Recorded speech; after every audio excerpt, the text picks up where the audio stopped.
അങ്ങനെ വിഷു ഒക്കെ കഴിഞ്ഞ് വീട്ടിൽ തിരിച്ചെത്തിയതിന് ശേഷം കുറച്ച് നേരം കേട്ടോ ഇരിക്കാൻ പറ്റുള്ളൂ. പിന്നെ കുറച്ച് പണികളും ബാക്കി ഉണ്ടായിരുന്നു കേട്ടോ. അപ്പോൾ ആദർശേട്ടനും മല്ലുട്ടനും പിന്നെ നമ്മുടെ ആമിയുണ്ട് കേട്ടോ. പിന്നെ ഞാൻ നേരെ ചെന്ന് അടുക്കളയിൽ ചെന്ന് സിങ്കിൽ വേസ്റ്റ് അടഞ്ഞിട്ട് വെള്ളം പോവാതെ അങ്ങനെ കെട്ടി കിടക്കായിരുന്നു. അങ്ങനെ അതൊക്കെ തോണ്ടി വൃത്തിയാക്കിയിട്ട് ഇതിന്റെ പേരിൽ ഞാൻ ആദർശേട്ടൻ നൈസായിട്ട് അടി കൂടിയിട്ടോ. കാരണം എനിക്ക് ഉറപ്പാണ് കൈയിട്ട് എടുക്കുക, ആദർശേട്ടനും ഉറപ്പാണ് കേട്ടോ. അങ്ങനെ ലാസ്റ്റ് ഞാൻ തന്നെ എടുത്ത് ഇതാക്കിട്ടോ. അതിനുശേഷം മീനൊക്കെ നന്നാക്കി വൃത്തിയാക്കാം കേട്ടോ. അപ്പോൾ നമുക്ക് കറി വെക്കണം. മീൻ കറി വെറുതെ പുളി ഇട്ടിട്ട് വെക്കാന്ന് വിചാരിച്ചു. അങ്ങനെ ഉള്ളി നന്നാക്കുന്നതിൻ്റെ ഇടയ്ക്ക് എൻ്റെ കൈ നൈസായിട്ടൊന്ന് മുറിഞ്ഞു. മുന്നേ ചോര കണ്ട് തലകറങ്ങി വീണ ഞാനിപ്പോൾ ഇതൊക്കെ എന്ത് എന്നുള്ള രീതിക്കാണ് നിൽക്കുന്നത് കേട്ടോ. പിന്നെ ഇത് പരന്ന പാത്രങ്ങൾ വേഗം കഴുകി വെച്ചു കേട്ടോ. പിന്നെ പുളി വെള്ളത്തിലിടാൻ മറന്നു. ഞങ്ങൾ മീൻ നന്നാക്കുന്നതിൻ്റെ മുന്നേ ഞാൻ പുളി വെള്ളത്തിലിട്ടേക്കാറുണ്ട്. അങ്ങനെ അത് കുറച്ച് നേരം പിഴിഞ്ഞതേ വെള്ളത്തിലൊക്കെ ഇട്ട് കറി സെറ്റാക്കാൻ കേട്ടോ. അപ്പോൾ ആദർശയുടെ മുന്നേ തല്ലോടെ എൻ്റെ അടുത്ത് വന്ന് സോപ്പ് ഇടുക കേട്ടോ. പിന്നെ ഇതേ ചോറ് വെക്കണമായിരുന്നു. അപ്പോൾ അരിയൊക്കെ കഴുകി വെച്ചു. രാവിലെ നമ്മൾ കുറച്ച് അരി ഇട്ടുണ്ടായിരുന്നുള്ളൂ. അപ്പോൾ ആ ചോറും പാത്രമൊക്കെ ഒഴിവാക്കി കഴുകി വെച്ചു കേട്ടോ. പിന്നെ സാമ്പാറിൻ്റെ പാത്രം ഒഴിവാക്കി കഴുകി. പിന്നെ നമ്മുടെ മീൻകറിയൊക്കെ തിളച്ചു. അപ്പോൾ ചോറിനുള്ള വെള്ളം തിളയ്ക്കുന്നുണ്ട്.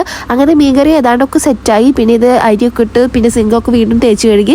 ആദർശാണ്ട് മാക്രോണി വേണമെന്ന് പറഞ്ഞപ്പോൾ അത് ഞാൻ സെറ്റാക്കാം കേട്ടോ. അപ്പോൾ ആദർശാണ്ട് എന്നെ ഹെൽപ്പ് ചെയ്യാൻ വേണ്ടിയിട്ട് ഉമ്മറൊക്കെ അടിച്ചോരി തരികയായിരുന്നു. അങ്ങനെ ഞാൻ ചൂലൊക്കെ വാങ്ങിച്ച് അടുക്കള ഏതാണ്ട് ഒതുങ്ങിയപ്പോൾ ഞാൻ വേഗം അടിച്ചോരി തുടയ്ക്കാമെന്ന് വിചാരിച്ചു കേട്ടോ. അങ്ങനെ അടി തുടയൊക്കെ കഴിഞ്ഞു. അതുകൊണ്ട് മാക്രോണിക്കുള്ള മസാല റെഡിയാക്കായിരുന്നു കേട്ടോ. അപ്പോൾ ആദർശാണ്ട് അമ്മേനെ കൊണ്ടുവരാൻ പോയി കേട്ടോ ചെറുപ്പയ്ക്ക്. അപ്പോൾ ഞാൻ വേഗം സബോളയും തക്കാളിയും ഇഞ്ചിയും പച്ചമുളകൊക്കെ വൃത്തിയാക്കി ഇതിനുള്ള വേണ്ട സാധനങ്ങളൊക്കെ സെറ്റാക്കട്ടെ. അപ്പോൾ അമ്മ വരുമ്പോഴേക്കും വേഗം ചായ വെച്ചു.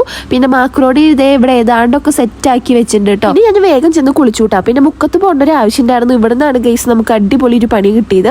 ഫോണൊന്ന് എക്സ്ചേഞ്ച് ചെയ്യാൻ വേണ്ടി പോയതായിരുന്നു. അങ്ങനെ ഫോണൊക്കെ എക്സ്ചേഞ്ച് ഒക്കെ ചെയ്തു. പിന്നെ നമ്മുടെ ഇമെയിൽ ഐ ഡി ഇതോടെ ഇവിടെ കയ്യിൽ നിന്ന് പോയിട്ടുണ്ടായിരുന്നു. ഇതിൻ്റെ പേരിൽ നമ്മൾ 2 ദിവസം നമുക്ക് ആകെ ടെസ്റ്റ് പഠിച്ച് നടന്നൊരു ദിവസങ്ങളായിരുന്നു കേട്ടോ. നമ്മുടെ ഇമെയിൽ ഐ ഡി പോയി, യൂട്യൂബ് പോയി. അങ്ങനെ പിറ്റേ ദിവസം നമ്മൾ ആ ഷോപ്പിൽ പോയി നോക്കി. പക്ഷേ എവിടെയും ഒരു രക്ഷയുണ്ടായിരുന്നില്ല.